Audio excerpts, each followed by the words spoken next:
इसी stream channel का हाथ है और मैं लगातार कह रही हूँ 1 महीने के लिए खुदा की कसम इस चैनल को बंद कर दो, स्ट्रीम चैनल का बाइकआउट कर दो, टीवी को तोड़ तोड़ कर फेंक दो, आप सोशल मीडिया पर आओ, पूरे भारत में अमन व अमान कायम हो जाएगा। ये 16-16 साल के लौंडे किस तरह भारत को जला रहे हैं, वहाँ तो कुछ नहीं बोला था। हाँ, डिजिटल पे लौंडे दिखा रहे थे जो बता रहे थे कि क्या अग्निपथ के क्या फ़ायदे हैं, अग्निवीर के क्या फ़ायदे हैं। तो ये तमाम के तमाम भारत को बर्बाद करने में वो अग्निपुत्रों ने सिखाई थी। अग्निपुत्रों पे तो कुछ नहीं बोली। जिस तरह अग्निवीरों ने अग्निवीर बनने से पहले अग्निपुत्र बन के भारत को जगाया था, तब तो इन्होंने कुछ नहीं बोला था कि ये लड़के, ये नौजवान हुए जो जा जाकर शिवसेना की गोद में बैठ गई हैं, जो जा जाकर बीजेपी की गोद में बैठ गई, गुवाहाटी से उल्टी सीधी रिपोर्टिंग कर रही हैं। इन लोगों को सही जो अकल सिखाई थी, लेकिन भाई बकवास करना, क्योंकि मियाँ साहब हैं, मियाँ साहब के बारे में अनाप शनाप बोलना है और इनको फिर पैसे बढ़ाने हैं अपने, फिर मोदी जी के साथ नाश्ता करना है। तो अंजना ओम कश्यप, ये 2-2 कौड़ी की तमाम वो पत्रकार नहीं पता कहाँ पर क्या बोलना, स्क्रिप्टेड लिखती हैं, स्क्रिप्टेड पढ़ती हैं। इनको तो सिर्फ सामने टेलीप्रॉम्प्टर पे पढ़ना होता है, इनको खुद नहीं पता क्या लिखा हुआ है, क्या बोलना है। हालांकि इस रियल लाइफ में अंजना ओम कश्यप उसको जुबैर को जानती भी नहीं होगी। तो एक बात बताओ कि अंजना ओम कश्यप के पत्थर, अंजना ओम कश्यप का सर भी फटा था क्या मोहम्मद जुबैर ने अंजना ओम कश्यप का सर फाड़ा था क्या? ये तो ऊल जलूल बकवास करती है, 2-2 कौड़ी की पत्रकार है, इनको कुछ। देखिए, ये तो बिल्कुल अंधेर नगरी चौपट राजा टके शेर खाजा टके शेर भाजा वाला बात चल रहा है कि यहाँ पर जो भी हक की बात करेगा, इंसाफ की बात करेगा, सरकार उसको प्रोटेक्शन देगी। और मैं अगर आपको याद, मैं शुरू दिन से ही कहती चली आ रही हूँ कि नुपुर शर्मा पर कोई कार्रवाई नहीं होगी। अगर ऐसा होता तो नुपुर शर्मा को मोदी जी फॉलो ना कर रहे होते, अमित शाह ना कर रहे होते, और बेवकूफ़ बनाकर सऊदी कंट्री को बेवकूफ़ बनाकर इन्होंने इनको फ्रिंज एलिमेंट बनाकर कहा हमने पार्टी से निकाल दिया। और कमाल की बात ये, जो मोहम्मद जुबैर ऑल्ट न्यूज़ के CEO, उन्होंने जैसे ही, अगर आपको पता हो, नुपुर शर्मा को जो बेनकाब करा सही मायने में, वो ऑल्ट न्यूज़ वालों ने, यानी मोहम्मद जुबैर ने क्लिप लगाई थी। उसके बाद मोहम्मद जुबैर लगातार रडार पे थे RSS के और बीजेपी के, और ये लोग कोशिश कर रहे थे कि बस मोहम्मद जुबैर की गर्दन पकड़कर किस तरह हम इनको जेल में डालें। और अब आप देखिए, कल जिस तरह मोहम्मद जुबैर को पकड़ा गया, मोहम्मद जुबैर को कोई जुर्म नहीं है। कभी 83-84 की कोई फिल्म थी, उसकी कोई उन्होंने स्क्रीनशॉट 18 में लगाया, उस पर लिखा कि हमारे मज़हब को आहत करा है, उसमें देखिए फिल्म का शॉट है वो जो लगाया। और अब उनके जो दोस्त हैं वो ये भी कह रहे हैं, सिन्हा साहब, कि हमें नहीं मालूम कि जुबैर के साथ क्या होगा, क्या उनकी मॉब लिंचिंग करके मारा जाएगा, क्या उनका इनकाउंटर करके मारा जाएगा। जिन लोगों ने, जिन पुलिस वालों ने उठाया वो भी अज्ञात पुलिस वाले थे, उनके पास कोई आइडेंटिफिकेशन नहीं था, कोई बैच बिल्ला नहीं था। तो यानी जो बंदा हक की बात करता है, जो बंदा कहता है कि भारत संविधानिक तरीके से चलता है, उस बंदे को उठा के इन्होंने जेल में डाल दिया। और नुपुर शर्मा पर कोई कार्रवाई नहीं, जबकि नुपुर शर्मा एक ऐसी आतंकी औरत जिसने पूरे भारत का माहौल ख़राब कर दिया। कोई जाहिल औरत होती, कोई आम सी औरत होती, कोई अमन रिजवी होती, चलो समझ में भी आ रहा था। आप एक रूलिंग पार्टी की इतनी बड़ी एक स्पोक पर्सन थी, और आप स्ट्रीम चैनल पे बैठ के जिस तरह पैगंबर इस्लाम के बारे में अनाप शनाप ऊल जलूल बोल रही थी, तो वो समझ में नहीं आता। और अभी तक नुपुर शर्मा की कोई कार्रवाई नहीं। अब आप देखिए, महाराष्ट्र की पुलिस आती है, नुपुर शर्मा भगोड़ी भाग जाती है। उसके बाद आप देखिए कि बंगाल में भी FIR हो चुकी। मतलब नुपुर शर्मा पर कोई कार्रवाई नहीं, लेकिन मियाँ साहबों पर कार्रवाई होगी। जहाँ कोई मियाँ साहब मिलेगा उसको पकड़ के जेल में डालेंगे। क्या लगता है कि जुबैर मुसलमान है इसलिए उनको टारगेट किया जा रहा है? बिल्कुल। एक तो जुबैर मुसलमान है इसलिए टारगेट करा जा रहा है। दूसरी बात है, जो भी भारत में सच बोलेगा उसको गिरफ्तार करा जाएगा, या उस पर ऐसी लगामें कसी जाएंगी, उसको ख़त्म करा जाएगा। अब आप देखिए कि जिस तरह ज़किया जाफरी पे आप देखिए कि एक हंगामा मचा गुजरात में, और किस तरह ज़किया जाफरी को मारा गया था उस वक्त जब वहाँ पर मोदी जी थे, और अब कह रहे हैं कि नहीं मोदी जी को क्लीन चिट दी जाती है। मैंने भी ज़किया जाफरी पर आवाज़ उठाई थी, पहले तो मेरा पेज उड़ाया था 2 महीने पहले। अब 4 दिन पहले एहसान जाफरी, जिनको कत्ल करा गया था, जिनको बाकायदा RSS के पालतू लोगों ने उनके गले में टायर डाल के उनको मारा था गुलबर्गा सोसाइटी में, जब वो कांग्रेस के जबकि वरिष्ठ नेता थे।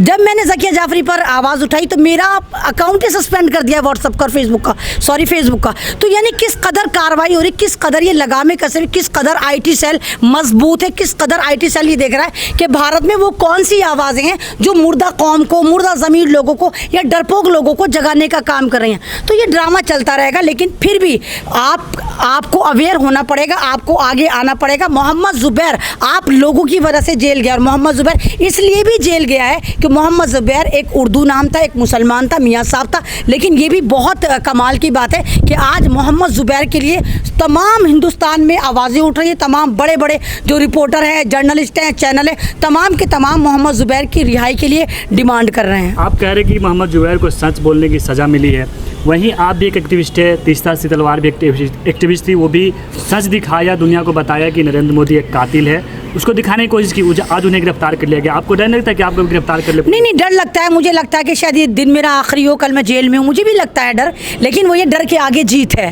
मतलब कब तक हम डरते रहेंगे? और एक हमारा डर, हमारे डर की वजह से अगर पूरी कौम डरेगी तो सही नहीं है। अगर मेरी वजह से कुछ लोग जागने को तैयार हैं, जाग रहे हैं या मुझे सुनना है, उनमें स्टैमिना बूस्ट हो रहा है, तो फिर लोगों को जागना चाहिए। जिस तरह तीस्ता को गिरफ्तार करा गया, ये बात दर्शाती है कि ये सरकार, ये भारत सरकार किस कदर डरती है तीस्ता से। एक औरत है वो तीस्ता जो मुस्लिम समाज से नहीं आती थी, लेकिन एहसान जाफरी के लिए, ज़किया जाफरी के साथ लगातार वो खड़ी रही, लगातार लड़ती रही, गुजरात सरकार से लड़ती रही, और 19 साल बाद मोदी जी को क्लीन चिट दे दी जाती है। ये तो बिल्कुल ऐसे कॉमेडियन मूवी चली। आप बताइए, जब सन 2002 में वहाँ पर मोदी सरकार थी तो क्या वहाँ पर धनिया छीनने या धनिया उगाने आई थी?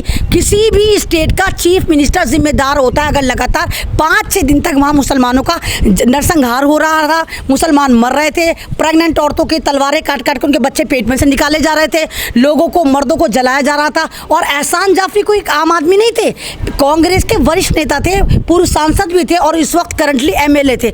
अगर गुलबर्गा सोसाइटी में भी 100 मुसलमानों को मारा जाता और लगातार एहसान जाफरी कभी मोदी को फ़ोन कर रहे थे, कभी कमिश्नर को फ़ोन कर रहे थे, तो वो कॉल डिटेल तो इन्होंने बिल्कुल सबूत नहीं बनाई। और तीस्ता जिस तरह साथ खड़ी रही उनकी विधवा ज़किया जाफरी के साथ, तो इस बात की दर्शाता कि वाकई भारत में आज भी हिंदू मुस्लिम जो है वो एक होकर रहना चाहते हैं। भारत वाकई गुलदस्ते की मानिंद है। तो तीस्ता की गिरफ्तारी ये बता दी है कि बीजेपी औरतों तक से डर गई, मर्दों को तो दूर की बात, औरतों को पकड़ पकड़ के जेल में डाल रही है। अच्छा ये बताइए, 19 साल तक ज़किया जाफरी अपने हस्बैंड की अपनी लड़ाई लड़ती है लेकिन वो हार जाती है, तो क्या जो देश का मुसलमान है या देश की जो आम जनता है उनको अभी भी सुप्रीम कोर्ट या हाई कोर्ट पे विश्वास करनी चाहिए? नहीं, विश्वास तो खैर नहीं है। और दूसरी बात, वो नहीं आ रही। पूरी दुनिया को पता है कि एहसान जाफरी का कातिल नरेंद्र मोदी था। पूरी दुनिया को पता है कि गुजरात के दंगों में मोदी जी ने एक मास्टर प्लान, एक आप देखिए कि एक पूरा एक गूंज दी थी कि मुसलमानों को किस तरह मारना चाहिए, गुजरात मॉडल दिया था। तो एक अदालत में इन केस हारने का मतलब ये नहीं होता कि मतलब हमारा जुडिशरी पे से ईमान उठ गया, या हमें पता तमाम हिंदुस्तान के 140 करोड़ ने मोदी जी को क्लीन चिट दे दी। अरे सुप्रीम कोर्ट के जज ने दिए, देखना कल को वो कहीं राज्यसभा के, लोकसभा के एमपी बना दिए जाएंगे, कोई मिनिस्टर बना दिए जाएंगे। तो जुडिशरी को ये खरीद रहे हैं, किसी ना किसी तरह प्रेशराइज कर रहे हैं। तो लेकिन भारत के लोगों को आज भी पता है कि गुजरात के दंगों का कातिल नरेंद्र मोदी थे, नरेंद्र मोदी और तड़ी पार हैं। तो इनको कहने से क्या मतलब है भाई हमने क्लीन चिट दे दी, ये दे दी? पूरे भारत को पता है। और जिस तरह मुसलमानों का नरसंहार हुआ वो पूरी दुनिया ने देखा था, हज़ारों की तादाद में मुसलमानों को मारा गया था। और दुनिया में इससे बड़ी तारीख नहीं मिलती कि बर्बरता की, जला जला के टायर उन लोगों के गले में डाले गए थे, 14-14, 15-15 साल की बच्चों के सामूहिक बलात्कार करे गए थे, प्रेग्नेंट औरतों के पेटों को फाड़ के उनके बच्चों को नेज़ों पे उठाया गया था। पूरी दुनिया ने देखा था, वीडियो है। लेकिन सरकार फिर भी कह के हम नरेंद्र मोदी को बाइज्जत बरी करते हैं। तो वो इस वजह से करते हैं क्योंकि अब रूलिंग पार्टी है, अदालतें इनके अधीन, ईडी इनके अधीन, क्राइम ब्रांच इनके अधीन, ये अपने आप को खुद ही बरी करे जा रहे हैं क्योंकि इनको पता है अगर दूसरी सरकार आ गई तो हमें दौड़ा दौड़ा के कुत्ता बनाकर मारेगी। अच्छा ये बताया, जिस तरह से बीजेपी मुसलमानों को टारगेट कर रही है, चाहे वो जर्नलिस्ट हो, चाहे वो सोशल एक्टिविस्ट हो, आप महिलाओं के लिए रोल मॉडल है। आप जैसी जो मुस्लिम महिलाएं हैं वो अगर सड़कों पे आए, जो अन्याय हो रहा है उनके साथ, उसके लिए लड़ाई लड़े, तो किस तरह से लड़ा जाए? नहीं, बिल्कुल आना चाहिए। अगर मैं ऐमन रिजवी होकर लड़ सकती हूँ तो आप लोगों को भी आने चाहिए। और अगर आपको लगता है कि आपकी आवाज़ लोग सुनेंगे, क्योंकि मुस्लिम समाज जो है वो एक ही जन्म वाला है, एक ही खुदा वाला है। हमें तो अल्लाह ताला पर यकीन है कि मौत और ज़िंदगी खुदा के हाथ में। अगर हमारी मौत शहादत की मौत लिखी है, अगर हम लोगों की आवाज़ उठाते उठाते मरते हैं तो इससे अच्छी मौत तो हो ही नहीं सकती। तो उन लेडीज़ को, उन लड़कियों को भी आना चाहिए। और आ रही हैं, काफ़ी सारी आ रही हैं। आप देखिए किस तरह आफरीन फातिमा को घर को डेमोलिश करा गया। क्यों करा गया? क्योंकि आफरीन फातिमा ने भी एनआरसी में बढ़ चढ़कर हिस्सा लिया था। बहुत सारी ऐसी ख्वातीन हैं, मुस्लिम ख्वातीन हैं, जो अभी भी बढ़ना चाहते हैं और बढ़ना चाहिए, क्योंकि उनको इस वाली बात पर यकीन होना चाहिए कि अल्लाह ताला ने उनको इसके लिए चुना। और वो अगर 10 लोगों को भी जगह पाती है तो उनके लिए बहुत बड़ी जीत होगी। और सरकार से सवाल करना चाहिए, सरकार की नीतियों के विरुद्ध भी खड़ा होना चाहिए, क्योंकि ये सरकार भ्रष्ट सरकार, हिटलर सरकार हो चुकी है। अगर आप चुप रहेंगे तो खुदा की कसम भारत को एक कब्रिस्तान बना दिया जाएगा, और वो बनने की तैयारी शुरू हो गई है। जिस तरह से महाराष्ट्र में सियासी संकट है, उसको लेकर आप उसको किस तरह से आप देख रहे हैं? क्योंकि अभी कहा जा रहा है कि जो बीजेपी है वो एमएलए को 50-50 करोड़ 100 करोड़ में खरीद रही है, वहीं असम में वहाँ बैठ के वो लोग जो विधायक है वहाँ मौज मस्ती कर रहे हैं, वहीं असम की जनता वहाँ मर रही है। इसको किस तरह से देख रहे हैं? मैं तो आपके चैनल से कहूँगी कि आओ आओ प्यारे भक्तों, आओ उस चैनल पर आओ और देखो कि मैं तुम्हें एक ऐसी हकीकत बताने जा रही हूँ जैसे तुम्हें नहीं पता हो। ये जो महाराष्ट्र का गेम चल रहा है ये शायद आप लोगों को नहीं समझ में आएगा। महाराष्ट्र का गेम इसलिए चल रहा है कि इंटरनेशनल फंडिंग महाराष्ट्र में आने वाली नियर अबाउट 2 महीने में इंटरनेशनल कंपनी आकर महाराष्ट्र में लगने वाली हैं। अब मोदी सरकार गिद्ध बनकर उस पर टूटना चाहती है। मोदी सरकार को पता है अगर 2 लाख करोड़ की वहाँ पर इन्वेस्टमेंट होती है तो कहीं ना कहीं शिवसेना मजबूत हो जाएगी। इसलिए उन्होंने एक भ्रष्ट नेता को, जो एक ड्राइवर था, ऑटो ड्राइवर था, ये बैगनाथ शिंदे, भाई बैग उठाकर भाग रहा है एकनाथ शिंदे, ये बैग का लालच है। तो एकनाथ शिंदे को इन्होंने सोचा कि उसको खरीदते हैं और एकनाथ शिंदे से 3000 करोड़ की डील फाइल करी बीजेपी ने कि 3000 करोड़ देंगे, बस तू 40-50 एमएलए लेकर भाग जा और किसी भी तरह शिवसेना की सरकार को गिरा दे। इन लोगों ने सोचा था शिवसेना भी ऐसी भूखी नंगी है जैसे बीजेपी सरकार है। बेशक बीजेपी सरकार पैसे में बहुत अमीर है लेकिन रुतबे में शिवसेना के सामने जीरो है, इज्जत और वकार में जीरो है। शिवसेना का अपना एक वकार है।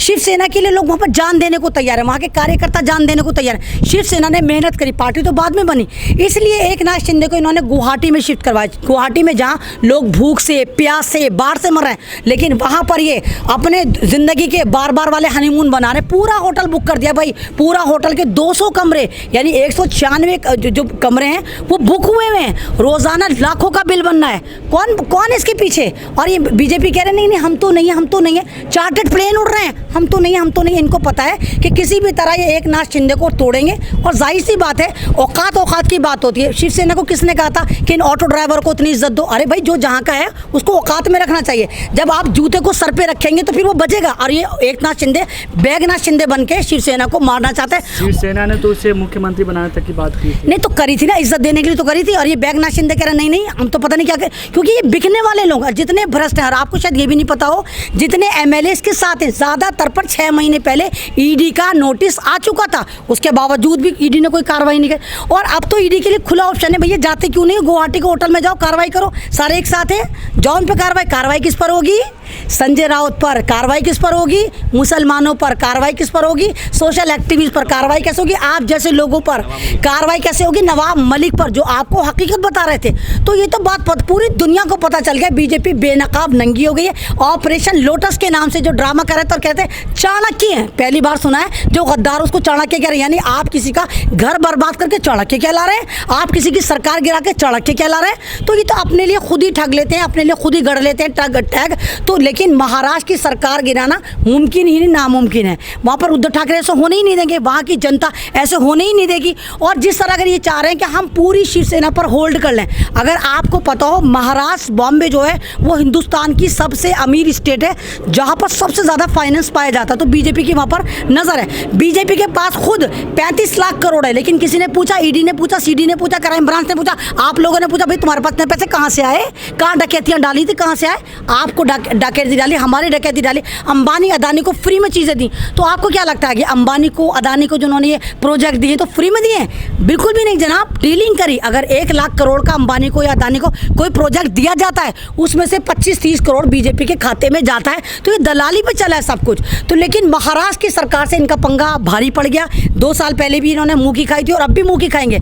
अगर ऐसे ही बैगनाथ शिंदे के पास इतनी हैवी मैच्योरिटी है तो क्यों नहीं जाता, क्यों वहाँ पड़वा है गुवाहाटी में? अरे भैया एमएलए तो तुम महाराष्ट्र के हो, गुवाहाटी में क्यों आराम फरमा रहे हो? आके महाराष्ट्र में लड़ो ना, वहाँ इनकी हिम्मत नहीं है, इनको पता है बेनकाब होंगे। और उद्धव ठाकरे अपनी सरकार बचाने में कामयाब हो ना हो, लेकिन शिवसेना को बचाने में वो कामयाब हो जाएंगे।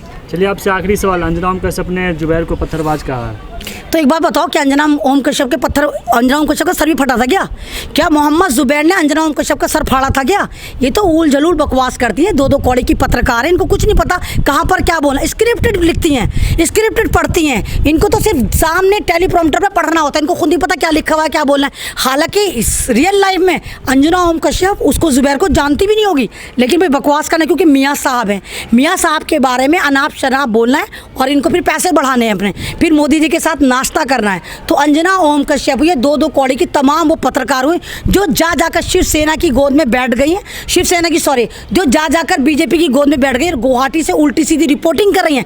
इन लोगों को सही जो अकल सिखाई थी वो अग्निपुत्रों ने सिखाई थी। अग्निपुत्रों पे तो कुछ नहीं बोले। जिस तरह अग्निवीरों ने अग्निवीर बनने से पहले अग्निपुत्र बन के भारत को जगाया था, तब तो इन्होंने कुछ नहीं बोला था कि ये लड़के, ये नौजवान, ये 16-16 साल के लौंडे किस तरह भारत को जला रहे हैं। वहाँ तो कुछ नहीं बोला था। हाँ, डिजिटल पे लौंडे दिखा रहे थे जो बता रहे थे कि क्या अग्निपथ के क्या फ़ायदे हैं, अग्निवीर के क्या फ़ायदे हैं। तो ये तमाम के तमाम भारत को बर्बाद करने में इसी स्ट्रीम चैनल का हाथ है। और मैं लगातार कह रही हूँ, 1 महीने के लिए खुदा की कसम इस चैनल को बंद कर दो, स्ट्रीम चैनल का बाइकआउट कर दो, टीवी को तोड़ तोड़ कर फेंक दो। आप सोशल मीडिया पर आओ, पूरे भारत में अमन व अमान कायम हो जाएगा। मिलत टाइम्स को आपकी ज़रूरत है, हमारी आप माली मदद करें।